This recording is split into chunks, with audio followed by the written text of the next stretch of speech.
ഒരു കഥ പറയാം. നമ്മുടെ ഈ കഥ നടക്കുന്നത് ഒരു ബീച്ച് സൈഡ് ഹൗസിലാണ്. ബീച്ച് സൈഡ് ഹൗസ് ആണെന്നുള്ളത് കൊണ്ട് തന്നെ വിൻ്റർ സീസൺ ആയിക്കഴിഞ്ഞാൽ അവിടെ താമസിക്കുന്ന ആളുകളൊക്കെ ഈ കടലിൽ നിന്നും കരയിലേക്ക് തീരം തേടി വരുന്ന ഈ ഞണ്ടുകളെ അങ്ങനെയുള്ള സംഗതികളൊക്കെ പ്രിവെൻറ്റ് ചെയ്യുന്ന ഒരു ജോലിയിലൊക്കെ ഏർപ്പെടാറുണ്ട്. അങ്ങനെ നമ്മുടെ ഈ ബീച്ച് സൈഡ് ഹൗസിൽ അവിടെ താമസിക്കുന്ന നമ്മുടെ കഥാപാത്രം പെലായോ ഒരു ദിവസം ഒരു നട്ടുച്ച സമയമായിരുന്നിട്ടും അത്ര കണ്ട് വെളിച്ചമൊന്നും ഉണ്ടായിരുന്നില്ല കേട്ടോ. ആ ഒരു ഡേയിൽ ആളുടെ വീട്ടിലേക്ക് തിരികെ വരുന്ന സമയത്താണ് വീടിൻ്റെ വീട്ടുമുറ്റത്തിൻ്റെ പിൻഭാഗത്തായിട്ട് ചെളിയിൽ എന്തോ ഒരു സാധനം അനങ്ങുന്നതായി, ഒരു മുരളുന്നതായിട്ടുള്ള ഒരു ശബ്ദം കേൾക്കുന്നുണ്ട്. കേട്ടയുടനെ തന്നെ പെലായോ അവിടുന്ന് നോക്കുന്നു. പക്ഷേ ആദ്യ നോട്ടത്തിൽ ആൾക്ക് കാര്യം മനസ്സിലാവുന്നില്ല. കാര്യം ലൈറ്റ് വളരെ കുറവായിരുന്നല്ലോ. അപ്പം അടുത്ത് പോയി നോക്കുമ്പോഴാണ് അവന് കാര്യം പിടികിട്ടുന്നത്. അതൊരു വയസ്സനായ മനുഷ്യനാണ്. ആ മനുഷ്യൻ തൻ്റെ മുഖം ചെളിയിലേക്ക് താഴ്ത്തിയിട്ടാണ് അവിടെ കിടക്കുന്നത്. അയാൾ ആ ഒരു ചെളിയിൽ നിന്നും എഴുന്നേക്കാൻ വേണ്ടിയിട്ട് ശക്തമായി ശ്രമിക്കുന്നുണ്ടെങ്കിലും ആളുടെ പിൻഭാഗത്തുള്ള വലിയ ചിറകുകൾ അദ്ദേഹത്തെ ആ എഴുന്നേക്കുന്നതിൽ നിന്നും തടയുന്നതായി കണ്ടു. അപ്പോൾ ഈ ഒരു കാഴ്ച കണ്ട് ആകെ പേടിച്ചു പോയ പെലായോ അവൻ്റെ വീട്ടിലേക്ക് തൻ്റെ ഭാര്യനെ വിളിക്കാൻ വേണ്ടിയിട്ട് ഓടുകയാണ്. വീട്ടിലെത്തിയ സമയത്ത് ഭാര്യ തൻ്റെ രോഗിയായ മകന് ഒരു തുണിയെടുത്ത് ദേഹമാകെ ഇങ്ങനെ നനച്ച് തുടച്ചു കൊടുക്കുന്നതിൻ്റെ ഒരു പണിയിലായിരുന്നേ. അപ്പോൾ അങ്ങനെ ചെയ്തുകൊണ്ടിരിക്കുന്ന സമയത്താണ് പെലായോ എലിസണ്ടയുടെ അടുത്ത് പറയുന്നു. ഭാര്യയുടെ പേര് എലിസണ്ട എന്നാണ്. എലിസണ്ടയുടെ അടുത്ത് കാര്യങ്ങൾ പറയുന്നു. അങ്ങനെ രണ്ടുപേരും കൂടെ ഈ വീട്ടുമുറ്റത്തിൻ്റെ ബാക്ക് സൈഡിലേക്ക് ഈ ഒരു വയസ്സനായ ആളെ കാണാൻ വേണ്ടിയിട്ട് പോവുകയാണ്.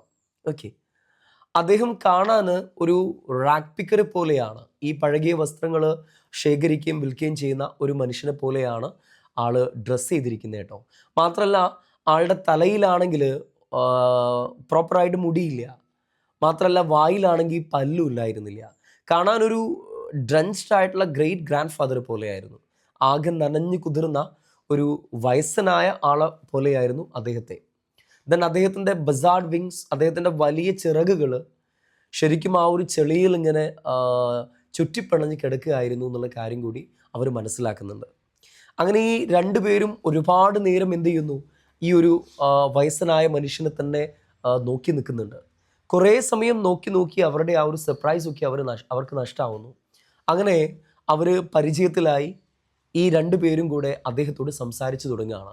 പക്ഷെ അദ്ദേഹം റിപ്ലൈ ചെയ്തത് ഒരു അൺനോൺ ലാംഗ്വേജിലാണ്, ഒരു ഇൻകോംപ്രിഹെൻസിബിൾ ലാംഗ്വേജിലാണ് അദ്ദേഹം റിപ്ലൈ ചെയ്തത്. അതുകൊണ്ട് തന്നെ കാര്യങ്ങളൊന്നും ഇവർക്ക് മനസ്സിലാകുന്നില്ല കേട്ടോ. ഈ ഒരു സമയം നോക്കിയിട്ട് ഇവർ അടുത്തുള്ളൊരു നെയ്ബർ വുമണെ വീട്ടിലേക്ക് വിളിക്കുന്നു. അയൽവാസിയായിട്ടുള്ളൊരു സ്ത്രീയെ വീട്ടിലേക്ക് വിളിക്കുന്നു. അവർ ഒന്ന് വന്ന് കണ്ടതിന് ശേഷം അവരോട് പറയുന്നു, ഇതൊരു മാലാഖയാണ്. ഈ മാലാഖ രോഗിയായ നിങ്ങളുടെ കുഞ്ഞിനെ തേടി വന്നതാവും. കുഞ്ഞിനെയും തേടി വരുന്ന സമയത്ത് മേ ബി മഴയായിരിക്കാം ഈ ഒരു മാലാഖയെ, ഈ വയസ്സനായ മാലാഖയെ എന്ത് ചെയ്തത്, ഭൂമിയിലോട്ട് അല്ലെങ്കിൽ ഗ്രൗണ്ടിലോട്ട് തള്ളിയിട്ടത് എന്ന കാര്യം അവിടെ പറയുന്നുണ്ട്. ഓക്കെ, അപ്പോൾ അങ്ങനെ ഈ ഒരു വാർത്ത ആ പ്രദേശത്ത് മുഴുവൻ പെട്ടെന്ന് സ്പ്രെഡ് ആകുന്നുണ്ട്. അതായത് പെലായോയുടെ വീട്ടിൽ രക്തവും മാംസവുമുള്ള ഒരു മാലാഖയെ തടവിലാക്കിയിട്ടുണ്ട് എന്നൊരു വാർത്ത എല്ലായിടത്തും സ്പ്രെഡായി. ആ ഒരു ഡേയിൽ ആഫ്റ്റർനൂൺ മുഴുവനും പെലായോ തൻ്റെ ആ കിച്ചണിൽ നിന്നും ഈ ഒരു മാലാഖയെ തന്നെ നോക്കി നിൽക്കുന്നുണ്ട്. അവൻ്റെ കയ്യിലൊരു ബെയിലിഫ് ക്ലബും കൂടെ ഉണ്ടായിരുന്നു. അവനെ ഇനി ഇൻ കേസ് ആക്രമിക്കുകയാണെന്നുണ്ടെങ്കിൽ പ്രൊട്ടക്റ്റ് ചെയ്യാൻ വേണ്ടിയിട്ട് ഒരു സ്റ്റിക്കും പിടിച്ചാണ് അവൻ നിന്നിരുന്നത്. അതും പിടിച്ച് അവനെ തന്നെ നോക്കി നിൽക്കുകയാണ്. ദെൻ ആ ഒരു ഡേയിൽ നൈറ്റ് ആകുമ്പോഴേക്കും അവൻ ബെഡിലേക്ക് പോകുന്നതിന് മുന്നേ അവൻ ആ ഒരു ഓൾഡ് മാനെ ഡ്രാഗ് ചെയ്തിട്ട് അവൻ്റെ വീട്ടിൽ ചിക്കൻ കൂപ്പി കൊണ്ടിടുന്നുണ്ടേ. അവരുടെ വീട്ടിലെ കോഴിക്കൂട്ടി കൊണ്ടിടുകയാണ്. ഓക്കെ, ദെൻ അത്ഭുതമെന്നോണം ആ ദിവസം രാത്രിയിൽ കുറച്ച് സമയം കഴിഞ്ഞപ്പോഴേക്ക് ഇവരുടെ രോഗിയായ മകൻ എന്ത് ചെയ്തു എന്നറിയോ, രോഗമെല്ലാം മാറിയിട്ട് വളരെയധികം ആവേശത്തോടുകൂടെ ഊർജത്തോടുകൂടെ എഴുന്നേക്കുകയാണ്. അവന് കഴിക്കാനുള്ള ഭയങ്കരമായിട്ടുള്ള ആഗ്രഹം കൂടി ഉണ്ടായിരുന്നു. അപ്പോൾ ഈ ഒരു കാഴ്ച കാണുമ്പോൾ അവർക്ക് രണ്ടുപേർക്കും ഭയങ്കര ഒരു മാഗ്നാനിമസ് ഫീലാണ്, ഒരു വിശാല മനസ്കത, ഒരു ഉദാര മനസ്കത. ഈ മാലാഖയോട് ഒരു അലിവ് തോന്നി തുടങ്ങുന്നുണ്ട്. അങ്ങനെ ഇവരൊരു തീരുമാനത്തിലെത്താണ്, നാളെ ആയിക്കഴിഞ്ഞാൽ നമുക്കൊരു ചെങ്ങാടം കെട്ടിയിട്ട് എന്ത് ചെയ്യാം, ഈ ഒരു മാലാഖയെ ഒരു 3 ദിവസത്തേക്കുള്ള ഭക്ഷണവും വെള്ളമൊക്കെ ആ ഒരു ചെങ്ങാടത്തിലാക്കിയിട്ട് ഇയാളെ നമുക്ക് ആഴക്കടലിലേക്ക് ഒഴുക്കിവിടാം. അങ്ങനെ ഒരു തീരുമാനത്തിൽ അവരെത്തുന്നുണ്ട്. ദെൻ പിറ്റേ ദിവസം രാവിലെ ഇവർ വീട്ടുമുറ്റത്തെത്തുമ്പോഴാണ് ആ വീട്ടുമുറ്റത്ത് നിറയെ ആളുകളാണ്. അവരുടെ അയൽപ്രദേശങ്ങളിലുള്ള എല്ലാ ആളുകളും ആ ചിക്കൻ കൂപ്പിന് മുന്നിൽ ആ മാലാഖയെ കളിപ്പിച്ചുകൊണ്ട്, ആ മാലാഖയ്ക്ക് ആ ചിക്കൻ കൂപ്പിൻ്റെ ഗ്യാപ്പിലൂടെ കഴിക്കാനുള്ള ഭക്ഷണങ്ങളൊക്കെ എറിഞ്ഞു കൊടുത്ത് അവരെന്ത് ചെയ്തുകൊണ്ടിരിക്കുകയാണ്, ആ മാലാഖയെ കളിപ്പിച്ചുകൊണ്ടിരിക്കുകയാണ്. ശരിക്കും ഒരു സൂപ്പർ നാച്ചുറൽ ക്രീച്ചറിനെ, അസാധാരണ ശക്തിയുള്ള ഒരു ജീവിയെ ട്രീറ്റ് ചെയ്യുന്നതിന് പകരം ശരിക്കും അവർ എൻ്റർടൈൻ ചെയ്യിക്കുന്ന ഒരു ഒബ്ജക്റ്റിനെ പോലെ, ഒരു സർക്കസ് ആനിമലിനെ പോലെയാണ് അവരവിടെ ട്രീറ്റ് ചെയ്യുന്നത്. അങ്ങനെ ട്രീറ്റ് ചെയ്തുകൊണ്ടിരിക്കുകയാണ്. ദെൻ ഈ ഒരു വാർത്ത ആ പ്രദേശത്ത് മുഴുവനായി സ്പ്രെഡ് ചെയ്തു. അതായത് പെലായോയുടെ വീട്ടിൽ ഒരു വിങ്ഡ് ആയിട്ടുള്ള ഓൾഡ് മാൻ, ഒരു മാലാഖയെ പിടിച്ചു വെച്ചിട്ടുണ്ട്. ഈ ഒരു വാർത്ത കേട്ടിട്ട് മണിക്കൂറുകൾക്കുള്ളിൽ ഈ പെലായോയുടെയും എലിസൻ്റെയുടെയും വീട്ടുമുറ്റം ഒരു മാർക്കറ്റ് പ്ലേസ് പോലെ തിരക്ക് പിടിച്ചതാകുന്നുണ്ട്. അങ്ങനെ രണ്ടുപേരും ട്രൂപ്സിനെ വരെ വിളിച്ചാണ്, സായുധ സേനാംഗങ്ങളേക്ക് വിളിച്ചിട്ടാണ് അവരവിടെ കൂടിയിരുന്ന ആ ഒരു മോബിനെ ഡിസ്പേഴ്സ് ചെയ്യുന്നത് കേട്ടോ. ദെൻ ഈ ഒരു സമയത്താണ് എലിസൻ്റെക്ക് തൻ്റെ മനസ്സിൽ ഒരു ബുദ്ധി ഉദിക്കുന്നുണ്ട്. ഇനി ഈ മാലാഖയെ കാണാൻ വേണ്ടി വരുന്ന ആളുകളിൽ നിന്നും നമുക്ക് 5 സെൻറ്റ് വീതം നമുക്ക് ഈടാക്കാം. അങ്ങനെ അവർ അവരുടെ വീടിനൊരു ഫെൻസ്, ഒരു മതിൽ കെട്ടുകയും വരുന്ന ആളുകളിൽ നിന്നും 5 രൂപ 5 സെൻറ്റ് വീതം ഈടാക്കാൻ വേണ്ടിയിട്ട് തീരുമാനിച്ചു. ഐ മീൻ ഒരുപാട് ആളുകൾ ഇൻവാലിഡ്സ് ആയിട്ടുള്ള, അങ്ങനെ പറഞ്ഞു കഴിഞ്ഞാൽ വൈകല്യം സംഭവിച്ച, മുറിവ് മൂലോ അല്ലെങ്കിൽ ഇൽനെസ് മൂലോ വൈകല്യം സംഭവിച്ചതായിട്ടുള്ള ആളുകൾ മുഴുവൻ ആരോഗ്യം തേടി ഈ എലിസൻ്റെയുടെയും പെലായോയുടെയും വീട്ടുമുറ്റത്തെത്തുകയാണ്. അങ്ങനെ അവർ, ഈ പെലായോയും എലിസൻ്റെയും ഈ ഒരു പ്രവൃത്തിയിൽ വളരെയധികം ടയേർഡായിരുന്നു. പക്ഷേ ആ ഒരു ടയർഡ്നെസ്സിലും അവർ വളരെയധികം ഹാപ്പി ആയിരുന്നു. കാരണം പണം ഒരുപാട് അവർക്ക് ലഭിക്കുന്നുണ്ടല്ലോ. അങ്ങനെ എന്ത് ചെയ്യുന്നു, ക്യൂരിയസ് ആയിട്ടുള്ള ആളുകൾ, ഇതിനെ കാണാൻ ആകാംക്ഷഭരിതരായിട്ടുള്ള ആളുകൾ ലോകത്തിൻ്റെ പല ഭാഗങ്ങളിൽ നിന്നായിട്ട് ഈ ഒരു ഓൾഡ് മാനെ കാണാൻ വേണ്ടിയിട്ട് അവിടേക്ക് എത്തുന്നുണ്ട്. അപ്പോൾ ശരിക്കും ഒരു നാടകം നടക്കുന്ന പോലെയാണ് അവിടെ കാര്യങ്ങൾ സംഭവിക്കുന്നത്. ഈ ഒരു മാലാഖയെ ഒരു കോഴിക്കൂടിനുള്ളിൽ പിടിച്ചിട്ടിരിക്കുന്നു. ആ ഒരു മാലാഖയെ കാണാൻ വേണ്ടി പല ഭാഗങ്ങളിൽ നിന്നായിട്ട് ആളുകൾ ഭയങ്കരമായിട്ട് അവിടെ വന്നുകൊണ്ടിരിക്കുന്നു. അവരിൽ നിന്നും 5 രൂപ 5 സെൻറ്റ് ഈടാക്കുന്നു. അങ്ങനെയുള്ളൊരു സംഗതി. ഈ ഒരു പ്രവൃത്തിയിൽ പങ്കെടുക്കാത്തതായിട്ടുണ്ടായിരുന്നത് ഈ ഒരു നമ്മുടെ ഏഞ്ചൽ മാത്രമാണ്. ആ ഏഞ്ചൽ ആ ഒരു ചിക്കൻ കൂപ്പിനകത്ത് എങ്ങനെ കംഫർട്ടായി ജീവിക്കാം എന്നുള്ളതിനെക്കുറിച്ച് മാത്രമായിരുന്നു കേട്ടോ ചിന്തിച്ചിരുന്നത്. അങ്ങനെ കഥയ്ക്കകത്ത് പറയുന്നു, ഈ ഒരു ഓൾഡ് മാൻ്റെ അസാധാരണമായൊരു ക്വാളിറ്റി എന്ന് പറയുന്നത് ശരിക്കും അയാളുടെ ക്ഷമയാണ്. ഭയങ്കര ക്ഷമാശീലുള്ള ആളായിരുന്നു. ആ ഒരു ചിക്കൻ കൂപ്പിനകത്ത് അയാളെ പിടിച്ചിരുന്ന സമയത്ത് അദ്ദേഹത്തിൻ്റെ ചിറകിലുള്ള പാരസൈറ്റ്സിനെ കൊത്തിയെടുക്കാൻ വേണ്ടിയിട്ട് ഈ കോഴികൾ അദ്ദേഹത്തെ കൊത്തുമായിരുന്നു. ആ സമയവും അദ്ദേഹം ഭയങ്കര ക്ഷമാശീലനായിരുന്നു.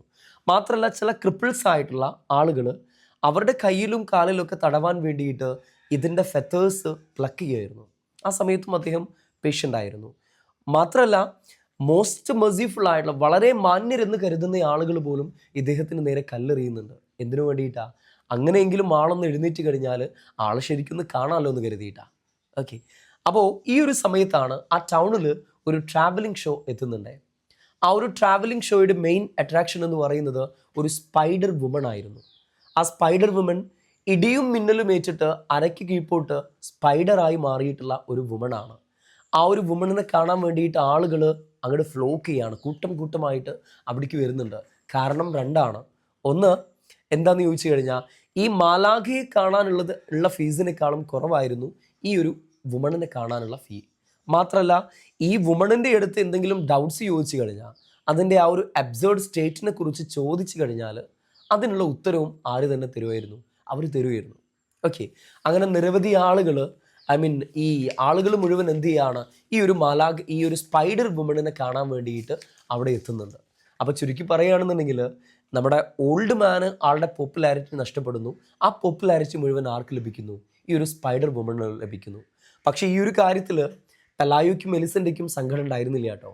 കാരണം അവർ ഉള്ള ആ ഒരു കാലം കൊണ്ട് തന്നെ അവർ ഈ ഒരു ഓൾഡ് മാനെ വെച്ചുണ്ടാക്കിയിട്ടുള്ള പണം കൊണ്ട് അവർ നല്ലൊരു ഇരുനില വീട് പണി കഴിപ്പിച്ചിട്ടുണ്ടായിരുന്നു. സ്റ്റീൽ ബാർസും അതുപോലെ തന്നെ ക്രാബ്സിന് റെസിസ്റ്റ് ചെയ്യാൻ വേണ്ടിയിട്ട് നെറ്റിംഗ് ഒക്കെ വെച്ചിട്ടുള്ള ഒരു ഇരുനില വീട് അവർ പണി കഴിപ്പിച്ചിട്ടുണ്ടായിരുന്നു. അതുമാത്രമല്ല, ഈ പെലായോ ഒരു റാബിറ്റ് വാരൻ, ഈ റാബിറ്റിനെ ബ്രീഡ് ചെയ്യുന്നതിന് വേണ്ടിയിട്ട് ഒരു റാബിറ്റ് വാരൻ പണി കഴിപ്പിക്കുന്നു. ഇതേ സമയം എലിസണ്ട അവൾക്ക് വേണ്ടിയിട്ട് സാറ്റിൻ പമ്പുകളും നല്ല ഹൈ ഹീൽഡ് ആയിട്ടുള്ള പ്ലെയിൻ ഷൂസ്, അതുപോലെ നല്ല ബ്രൈറ്റോ ഷൈനിങ് ഡ്രസ്സസ്, സിൽക്കിൻ്റെ ഡ്രസ്സുകളൊക്കെ എലസൻ്റെയും വാങ്ങിക്കൂട്ടുന്നുണ്ടേ. അങ്ങനെ അവരും മാറി, അവരുടെ വീടും മാറി. മാറ്റം സംഭവിക്കാത്തത് ചിക്കൻ കൂപ്പിന് മാത്രം, ആ കോഴിക്കൂടിന് മാത്രം. അതിന് മാത്രം ആരും ശ്രദ്ധിക്കുന്നില്ല, ആരും കയറുന്നില്ല. അവരുടെ ആ ഒരു പുതിയ വീടിനെ പലപ്പോഴും പഴയതാക്കി മാറ്റിയത് ആ ചിക്കൻ കൂപ്പിൽ നിന്നുള്ള ബാഡ് സ്മെല്ലായിരുന്നു. അതിനെ ആരും കെയർ ചെയ്യുന്നില്ലല്ലോ. അങ്ങനെ കാലങ്ങൾ കഴിയുന്നു.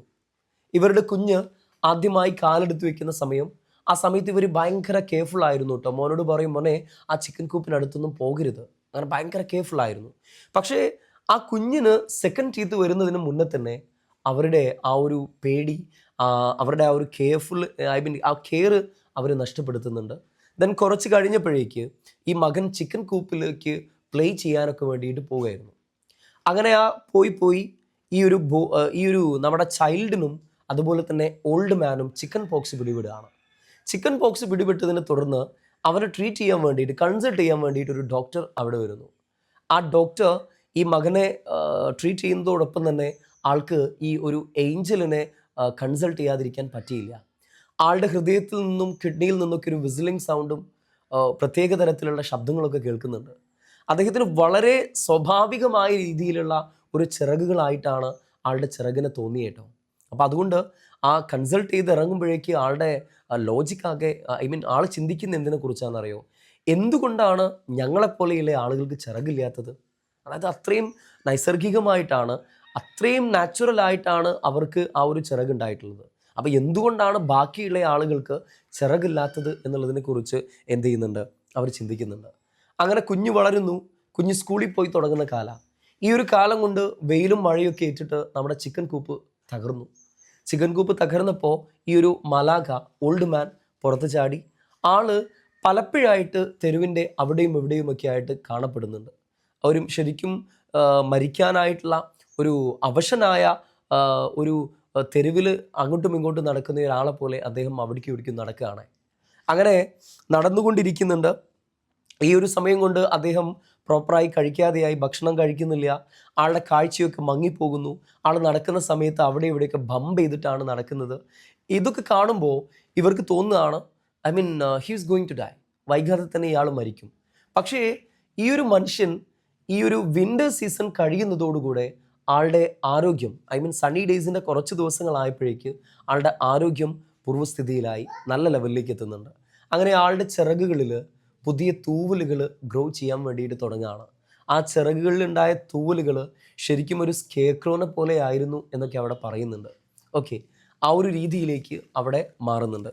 അങ്ങനെ ഒരു ദിവസം എലസൻഡ തൻ്റെ കിച്ചണിലിരുന്ന് എന്തോ പ്രിപ്പയർ ചെയ്യുന്ന തിരക്കിലായിരുന്നു. ഈ സമയത്താണ് ശക്തമായ കാറ്റടിക്കുന്നു. ഈ കാറ്റടിക്കുന്ന സമയത്ത് എലസൻഡ അവരുടെ വിൻഡോയിലൂടെ പുറത്തേക്ക് നോക്കുന്ന സമയത്താണ് ഈ ഒരു ഓൾഡ് മാൻ, അദ്ദേഹം സകല പരിശ്രമത്തിലൂടെയും പറക്കാൻ വേണ്ടി ശ്രമിക്കുന്നതായിട്ട് കാണുകയാണ്. ഈ ഒരു ശ്രമം കണ്ടപ്പോൾ ആദ്യം നമ്മുടെ ക്യാരക്ടറിന് തോന്നിയത്, ഈ എലസൻഡയ്ക്ക് തോന്നിയത് ഒരു ലേസി അറ്റംപ്റ്റ് പോലെയാണ്. ആള് പറക്കാൻ വേണ്ടി ശ്രമിക്കുന്നു, വീഴുന്നു, വീണ്ടും പൊങ്ങുന്നു, വീഴുന്നു. ഈ ഒരു രൂപത്തിലുള്ള ഒരു ശ്രമമായിട്ടാണ് കണ്ടത്. പക്ഷെ കുറഞ്ഞ സമയത്തിനുള്ളിൽ ആൾക്ക് എയറിലൊരു ഗ്രിപ്പ് കിട്ടുന്നു, ആള് പറന്നുയരുന്നതായിട്ട് കാണുകയാണ്. ഈ ഒരു സന്തോഷകരമായ കാഴ്ച എലസൻഡ ആ ഒരു വിൻഡോയിലൂടെ കുറേ സമയം നോക്കി നിൽക്കുന്നുണ്ട്. അങ്ങനെ അവസാനത്തെ വീടും കടന്ന് പറന്ന് പോകുന്നത് എന്ത് ചെയ്യാണ്? എലസൻഡ നോക്കി നിൽക്കുന്നുണ്ട്. അപ്പോൾ ഈ ഓൾഡ് മാൻ പറക്കുന്നത് കണ്ടപ്പോൾ എലസൻഡയ്ക്ക് വളരെയധികം ആശ്വാസമായി. അവളൊരു സൈ ഓഫ് റിലീഫ്, ഒരു നെടുവീർപ്പിടുന്നു. അങ്ങനെ ഈ ഒരു മാലാഖ, ഈ ഒരു ഓൾഡ് മാൻ ശരിക്കും പറന്നകന്നകന്നകന്ന് ആകാശത്തിൽ ഒരു ഇമാജിനറി ഡോട്ട്, ഒരു പൊട്ടുപോലെ, ഒരു സാങ്കല്പിക ബിന്ദുവായി മാറുന്നത് വരെ എന്ത് ചെയ്യാണ്? ഈ എലിസൻഡ ആ മാലാഖയെ തന്നെ നോക്കിയിരിക്കുകയാണ്. ഇവിടെയാണ് നമ്മുടെ കഥ തീരുന്നത്. So this is the story A Very Old Man with Enormous Wings by Gabriel Garcia Marquez. പുതിയൊരു കഥയുമായിട്ട് അടുത്തൊരു വീഡിയോയിൽ വീണ്ടും കാണാം. And it's me signing off, Asi Causes, and thank you.